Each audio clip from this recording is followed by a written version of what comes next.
नमस्कार, आर्य न्यूज देख रहे हैं आप और मैं हूं आपके साथ जावेद अली। आज बात जम्मू कश्मीर को लेकर करेंगे क्योंकि 20 फरवरी यानी कि कल प्रधानमंत्री नरेंद्र मोदी भारतीय अखिल आयुर्विज्ञान संस्था एम्स जम्मू सांबा का उद्घाटन करेंगे और एम्स के उद्घाटन के बाद प्रदेश की जनता को बेहतर स्वास्थ्य सेवाएं मिलेंगी। इसके साथ ही सांबा जिले की 101 पंचायत के लोगों को बेहतर उपचार के लिए पड़ोसी राज्यों में दर बदर नहीं भटकना पड़ेगा। यानी कि पीएम मोदी ने जो ऐलान किया था वो अब पूरा होने जा रहा है। लोकार्पण की तिथि जैसे जैसे नजदीक आ रही है वैसे वैसे लोगों में भारी उत्साह देखने को मिल रहा है। अब तय माना जा रहा है कि पीएम मोदी 20 फरवरी को जम्मू के एम्स स्टेडियम को जनसभा को संबोधित करने के बाद जम्मू कश्मीर में कई परियोजनाओं का लोकार्पण और शिलान्यास करेंगे। इसके लिए प्रशासनिक स्तर पर भी तैयारियां लगभग पूरी कर ली गई हैं और इसी मुद्दे पर हमारे सहयोगी विनीत जम्मू कश्मीर से लाइव हमारे साथ जुड़ गए हैं। विनीत, क्या कुछ तैयारियां कल को लेकर? जी जावेद जी, आपको बता दूं कि जम्मू कश्मीर की जनता जो है काफी ज्यादा उत्सुक है कि सबसे पहले देश के प्रधानमंत्री नरेंद्र मोदी जो कि मौलाना आजाद स्टेडियम में कल लाखों की संख्या में जी जनता को संबोधित करेंगे, एक पब्लिक रैली को संबोधित करेंगे और कहीं ना कहीं कहा जा रहा है 1 लाख से भी ज्यादा जो न्योता है वो प्रधानमंत्री द्वारा दिया गया है, उससे ज्यादा जो भीड़ है वो जी कल उमड़ती हुई नजर आएगी, क्योंकि भाषण जो है प्रधानमंत्री नरेंद्र मोदी का सुनने के लिए जो जी है जनता वहां पर पहुंचेगी और तमाम सुरक्षा बल यहां पर तैनात है। और जी पूरा जम्मू जो है, मैं आपको बता दूं कि पूरा जम्मू जो है वो हाई अलर्ट पर है। चप्पे चप्पे पर जो है वहां पर सिक्योरिटी जो है वो तैनात है, बेल्ट फोर्स के जवान तैनात है, जम्मू कश्मीर पुलिस एजेंसीज सब इस समय जम्मू में लगी हुई हैं, क्योंकि कल 11 बजे मौलाना आजाद स्टेडियम के अंदर जो है प्रधानमंत्री नरेंद्र मोदी पब्लिक रैली को संबोधित करेंगे और उसके बाद वो एम्स जो विजयपुर में है वहां पर उसका उद्घाटन किया जाएगा और साथ ही साथ आईआईएम का भी उद्घाटन किया जाएगा। और ये भी सुनने में आ रहा है कि जम्मू कश्मीर का जो रेल है कनेक्टिंग, उसका भी उद्घाटन प्रधानमंत्री नरेंद्र मोदी द्वारा हो सकता है। मगर काफी जनता जो है यहाँ पर लगातार अलग अलग गेट्स हैं जहां से एंट्रीज रहेंगी, आम पब्लिक जो जनता वहां पर आना चाहती है तो लगातार हर जगह जम्मू में कमल का फूल जो है वो भाजपा का जो झंडा है वो दिखता हुआ नजर आ रहा है। प्रधानमंत्री नरेंद्र मोदी की बड़ी बड़ी जो तस्वीरें हैं, बड़ी बड़ी होर्डिंग्स जो है वो पूरे जम्मू शहर में लग चुकी हैं।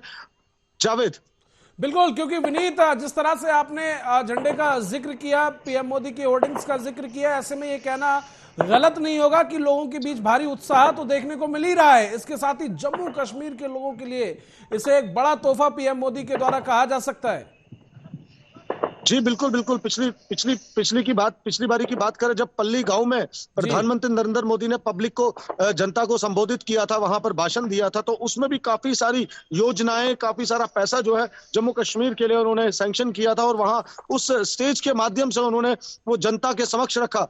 और अब जनता को उम्मीद है, क्योंकि यहाँ पर जितने भी समुदाय है, मैं समुदायों की बात करूं तो कश्मीरी पंडित समुदाय, उनको भी काफी ज्यादा उम्मीद है। उसके बाद हम बोले जम्मू कश्मीर के जितनी भी अवाम है उनको काफी ज्यादा उम्मीद है कि प्रधानमंत्री नरेंद्र मोदी कल कोई बड़ा तोहफा जो है जम्मू कश्मीर की जनता को देने वाले हैं यहाँ पर। मगर जनता, मैं आपको बता दूं कि लगातार जनता जो है आज से ही कोशिश ये कर रही है कि कब हम कल का दिन आए, यानी कि 20 फरवरी आए और हम उस जगह पर बैठे हों मौलाना आजाद स्टेडियम में, ताकि हम प्रधानमंत्री नरेंद्र मोदी का भाषण सुन सके। क्योंकि जम्मू कश्मीर में काफी ज्यादा विकास जो है केंद्र सरकार द्वारा किया गया है। बड़े बड़े रोड्स, रिंग रोड्स की बात करें, बड़े बड़े फ्लाईओवर्स, नेशनल हाईवेज बहुत। और कल से ही, ये भी बता दूं, कल से ही बारिश का मौसम जो है, मौसम विभाग ने भी क्लियर कर दिया है कि बारिश तो होगी, मगर कल 40% है। उम्मीद ये है कि कल अगर बारिश नहीं भी हुई, उसके बावजूद भी ऐसे इंतजामात मौलाना आजाद स्टेडियम में किए गए हैं ताकि जी जनता जो है वहां पर आराम से बैठकर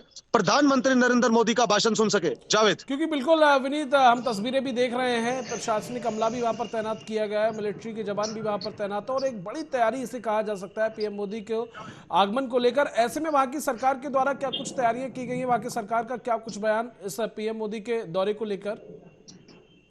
देखिए मैं बता दूं कि सरकार जम्मू कश्मीर जो है राज्यपाल शासन यानी कि उपराज्यपाल शासन में है जी और साफ तौर पर उपराज्यपाल मनोज सिन्हा द्वारा खुद संज्ञान लिया जा रहा है उन्होंने एक दो बारी यहाँ पर मौलाना आजाद स्टेडियम का विजिट भी किया जी कि कैसे इंतजामात हैं। खुद वो इस चीज में रहे, तमाम सिक्योरिटी फोर्सेस, तमाम जो अधिकारी हैं, उच्च अधिकारी हैं, वो वहां पर मौजूद रहे। अभी भी पूरे इस एरिया को सैनिटाइज किया गया हुआ है, पर चप्पे चप्पे पर आपको बता दें कि तैनात है, पुलिसकर्मी तैनात है, बेल्ट फोर्स के जवान तैनात हैं, सिक्योरिटी एजेंसीज पूरी तैनात हैं, ताकि क्योंकि प्रधानमंत्री नरेंद्र मोदी का जम्मू कश्मीर में धारा 370 35A हटने के बाद ये जी पहला दौरा होगा और कल बहुत बड़ी जो है रैली होगी। उसमें वो क्या तोहफा देते हैं जम्मू कश्मीर की जनता को, वो सबसे बड़ा इंतजार है जम्मू कश्मीर की जनता को। मगर जम्मू कश्मीर प्रशासन जो है वो पूरा समर्थ है और उसमें खुद उपराज्यपाल मनोज सिन्हा इसमें संज्ञान ले रहे हैं। और किस तरीके से कल का दिन जो रैली होगी, ये भव्य रैली होने जा रही है जम्मू में। बिल्कुल, क्योंकि जिस तरह से पीएम मोदी ने अपने हर एक संबोधन में, बड़े संबोधन में सबसे पहले जो जिक्र किया है वो जम्मू कश्मीर का ही किया है। चाहे वो धारा 370 को लेकर हो, जम्मू कश्मीर में जिस तरह से आतंकवाद हमले देखे जाते थे अब खुशहाली को लेकर हो, या फिर जम्मू कश्मीर की जनता के लिए अब स्वास्थ्य सेवाओं की बात करें तो वो भी बेहतर होने जा रही हैं, ये भी अपने आप में बहुत अहम हो जाता है विनीत।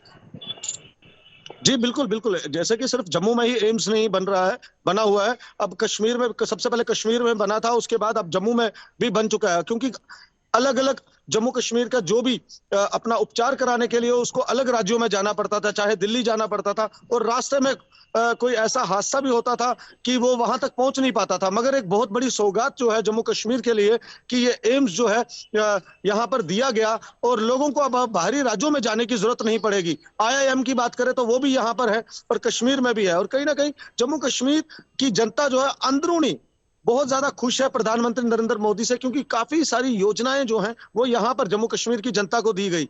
भारत देश की जनता को तो मिली रही थी और जम्मू कश्मीर की जनता को भी मिली। काफी सारी महिलाओं के आरक्षण जो है वो भी उनको दिए गए। और साफ तौर पर किसानों की बात करें तो किसानों के खातों में पैसा भी आ रहा है।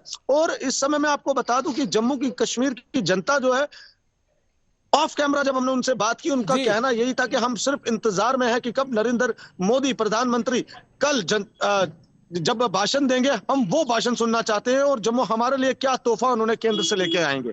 जावेद, इसके साथ ही विनीत, सामा जिले की 101 पंचायत के लोगों को बेहतर उपचार के लिए पड़ोसी राज्यों में दर बदर भटकना नहीं पड़ेगा, ये अपने आप में बहुत अहम हो जाता है। क्या यानी कि 101 जी पंचायत जो अब तक स्वास्थ्य सेवाएं वहां मुहैया नहीं हो पा रही थी, लोग दर बदर भटकते थे इलाज को लेकर, बीमारियों को लेकर, अब उन्हें विनीत भटकना नहीं पड़ेगा, वो स्वास्थ्य सेवाएं सारी उन्हें वहीं पर मिलेंगी। अपने आप में एक बहुत बेहतर इसे कहा जा सकता है।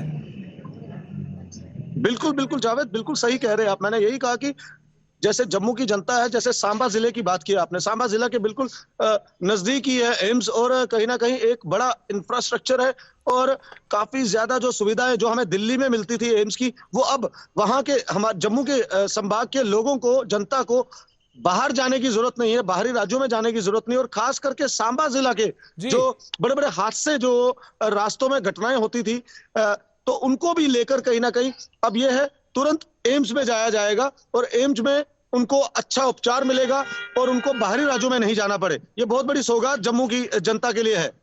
जावेद, स्वास्थ्य सेवाओं के साथ साथ और किन किन चीजों का शिलान्यास और उद्घाटन पीएम मोदी के द्वारा होने वाला है, विनीत आपसे जानना चाहेंगे, आप विस्तार से हमारे दर्शकों को बताएं। जी मैं बता दूं आपको, IIM का भी उद्घाटन जो है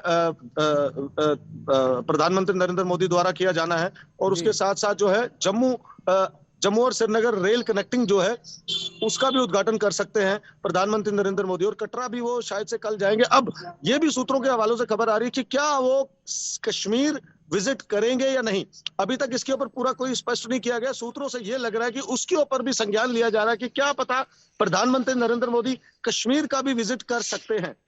क्योंकि अब तक विनीत जिस तरह से पीएम मोदी के आगमन को लेकर लगातार जो डेट मिल रही थी, ऐसे में एक ये लग रहा था कि आएंगे या नहीं आएंगे। अब कुल मिलाकर 20 फरवरी यानी कि कल का दिन तय हो चुका है। ऐसे में अगर विपक्षी नेताओं की बात करें तो कई विपक्षी नेताओं की प्रतिक्रियाएं आ रही थी निकलकर, कई विपक्षी नेता चुटकी ले रहे थे और ये कह रहे थे कि क्या पता पीएम मोदी आएंगे या यूं ही अपनी डेट दे रहे हैं। ये भी प्रतिक्रियाएं विनीत निकलकर सामने आ रही थी विपक्षी नेताओं के द्वारा।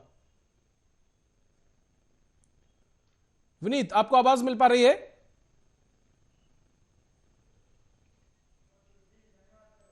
चलिए, बहुत शुक्रिया तमाम जानकारी के लिए विनीत, और हमारे दर्शकों तक पीएम मोदी के आगमन को लेकर ताजा अपडेट पहुंचाने के लिए। तो जिस तरह से विनीत हमारे सहयोगी जम्मू कश्मीर से सीधा लाइव जुड़कर हमें बता रहे थे कि कल पीएम मोदी का जम्मू कश्मीर का दौरा है और एक बड़ी सौगात जम्मू कश्मीर की जनता के लिए पीएम मोदी देने जा रहे हैं। स्वास्थ्य सेवाओं से जुड़ी एक बड़ी सौगात पीएम मोदी के द्वारा दी जाएगी। ऐसे में जिस तरह से लगातार पीएम मोदी अपने संबोधन में हमेशा, चाहे धारा 370 हो या फिर जम्मू कश्मीर की खुशहाली हो, पीएम मोदी के द्वारा हर बार जिक्र किया जाता था और आखिरकार वो दिन आ ही गया। तैयारी आपने देखी, हमारे सहयोगी ने ग्राउंड जीरो से आपको रूबरू कराया किस तरह से तैयारियां की गई हैं, सेना तैनात की गई है, प्रशासनिक अमला पूरी तैयारियों में जुटा हुआ है। इसी के साथ इस चर्चा में बस इतना ही। नमस्कार।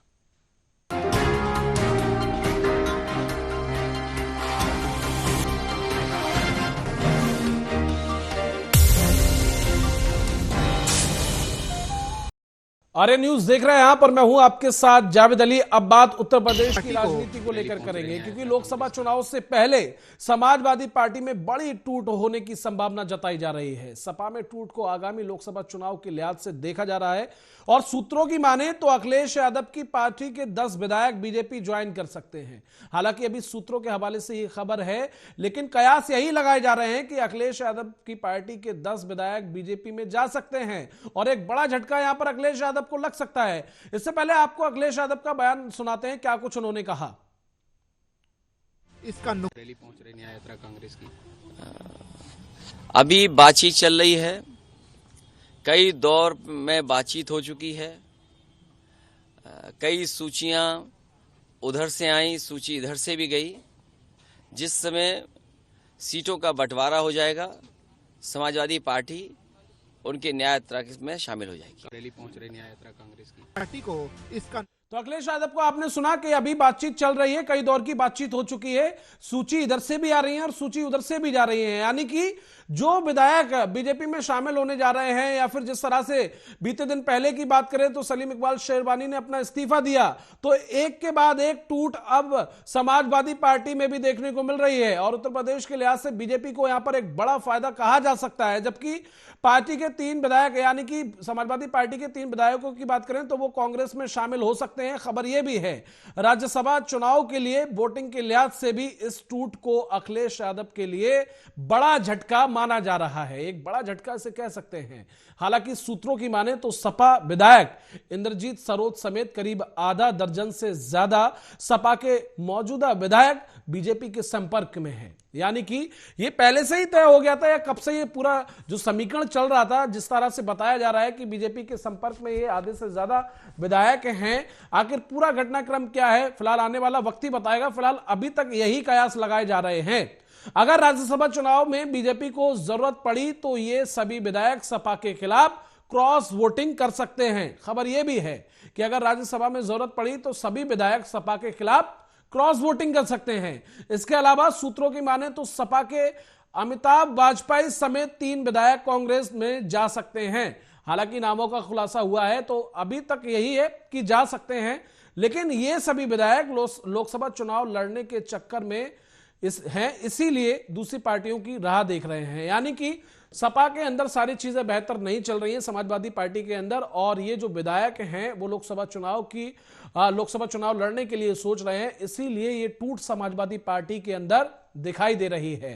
राज्यसभा चुनाव के उम्मीदवारों को लेकर बड़ी नाराजगी है।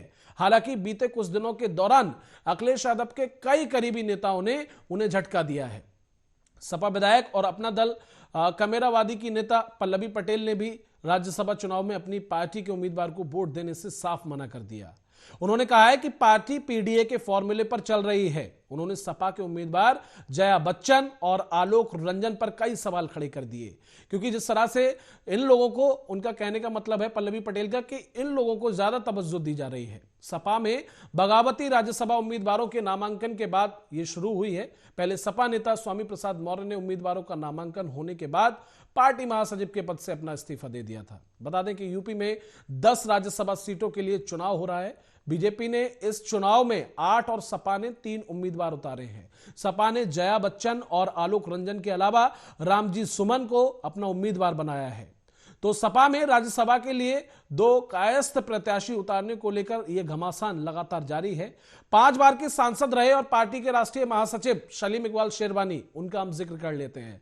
तो सलीम इकबाल शेरवानी ने जिस तरह से हमने बताया कि अपने पद से इस्तीफा दे दिया, सपा अध्यक्ष अखिलेश यादव को भेजे त्यागपत्र में उन्होंने कहा है कि वे पीडीओ को महत्व नहीं दे रहे हैं, यानी कि कहीं ना कहीं अखिलेश यादव पर जो सवालिया निशान खड़े हो रहे हैं।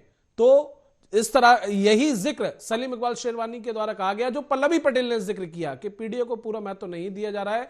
इससे सवाल उठता है कि वह बीजेपी से अलग कैसे हैं, यानी कि राज्यसभा के प्रत्याशी घोषित होने के बाद सलीम इकबाल शेरवानी ने इस्तीफा देने वाले दूसरे राष्ट्रीय महासचिव हैं। इससे पहले स्वामी प्रसाद मौर्य भी पिछड़ों, दलितों और अल्पसंख्यकों की उपेक्षा का आरोप लगाते हुए अपने पद से इस्तीफा दे चुके हैं। यानी कि अब जो लड़ाई है वो कहीं ना कहीं जाति को लेकर भी है और कहीं ना कहीं नेताओं के महत्व देने को लेकर भी है। जिस तरह से जिक्र किया जा रहा है कि अखिलेश यादव पूरा समय नहीं दे रहे हैं या अखिलेश यादव बात करने की कोशिश नहीं कर रहे हैं, कई तरह के संगीन आरोप लग रहे हैं। लेकिन ऐसे में कहीं ना कहीं बीजेपी को एक बड़ा फायदा इसे कहा जा सकता है और समाजवादी पार्टी के लिए एक बड़ा झटका इसे माना जा रहा है। हाल ही के दिल्ली के इंडिया इस्लामिक सेंटर में रविवार को सलीम ने अपने समर्थकों के साथ बीते दिन पहले बैठक की। इसमें सपा के राष्ट्रीय सचिव आबिद रजा और योगेंद्र पाल सिंह, प्रदेश सचिव साजिद अली समेत समाजवादी पार्टी युवजन सभा के कई नेता शामिल थे। इसके बाद सलीम ने इस्तीफे का ऐलान किया। एक भी मुस्लिम प्रत्याशी न होने पर सवाल उठाया। सलीम इकबाल शेरवानी ने कहा कि उन्होंने पार्टी की परंपरा के अनुसार बार बार मुस्लिम समाज के लिए एक राज्यसभा सीट देने का अनुरोध किया था। भले ही मेरे नाम पर विचार नहीं किया जाता, लेकिन पार्टी के राज्यसभा प्रत्याशियों में एक भी मुस्लिम उम्मीदवार नहीं है। यानी कि मुस्लिम उम्मीदवार को लेकर भी सलीम इकबाल शेरवानी के द्वारा अखिलेश यादव पर यह आरोप लगाए गए कि एक भी उम्मीदवार मुस्लिम उम्मीदवार नहीं है। इससे पता चलता है कि आप यानी कि अखिलेश यादव खुद ही पीडीओ को कोई महत्व नहीं दे रहे हैं। तो नाराजगी की वजह राज्यसभा के लिए सपा में जिन 3 नामों पर गंभीरतापूर्वक विचार किया गया, उनमें सलीम इकबाल शेरवानी और प्रदूषण नियंत्रण बोर्ड के पूर्व अध्यक्ष जावेद आबदी भी थे। लेकिन जब पत्ते खुले तो बाजी पूर्व मुख्य सचिव आलोक रंजन के हाथ लगी। उसके बाद से ही सलीम सपा नेतृत्व से नाराज चल रहे हैं। तो सलीम 4 बार सपा और 1 बार कांग्रेस के टिकट पर चुनाव लड़कर बदायूं से लोकसभा सदस्य चुने गए।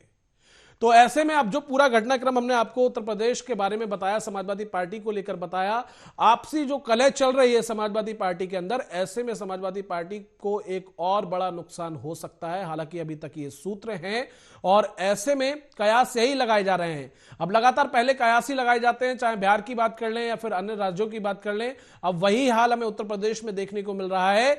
10 विधायक समाजवादी पार्टी के 10 विधायकों में से 3 कांग्रेस में जा सकते हैं, इसके अलावा बीजेपी ज्वाइन कर सकते हैं। और ऐसे में अखिलेश यादव को एक बड़ा झटका ये लग सकता है लोकसभा चुनाव से पहले। अब ऐसे में देखने वाली बात यह होगी कि अखिलेश यादव किस तरह से अपनी साख को मजबूत करते हैं, क्या जो विधायक जाने वाले उन्हें किस तरह से मनाते हैं, किस तरह से रोकते हैं, ये अपने आप में काफी अहम हो जाता है।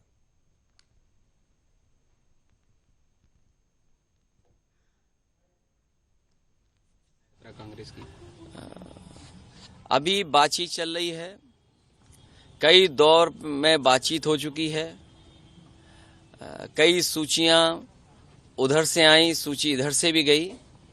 जिस समय सीटों का बंटवारा हो जाएगा, समाजवादी पार्टी उनके न्याय यात्रा में शामिल हो जाएगी। रैली पहुंच रही।